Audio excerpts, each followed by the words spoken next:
विशदे भवरोधिनां गुरवे सर्वलोकानां दक्षिणामूर्तजां विद्यां च धीमहि बुद्धिं ज्ञानः प्रचोदयात् शुद्धस्फटिकसङ्काशं सच्चिदानन्दविग्रहं दातारं सर्वकार्य स्वाहा।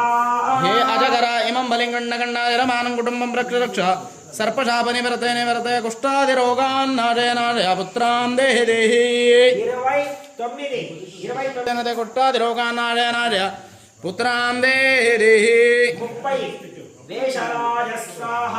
हे बेजल इमं बलिङ्गण्डगण्डाय रमानं कुटुम्बं रक्ष सर्पशापनिवर्ते निवर्तय कुष्ठादिरोगान् नाशय नाशय पुत्रां देहि देहि नाशय नाशय पुत्रां देहि देहि।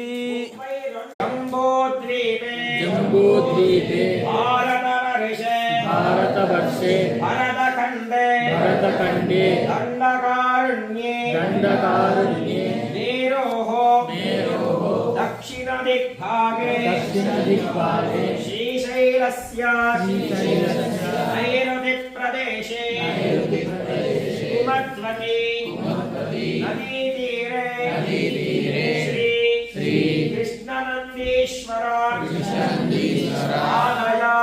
आलयाङ्गणौ समास्महे विजये सर्वविद्यानां विशदे भवरोधिनां गुरवे सर्वलोकानां दक्षिणामूर्तजां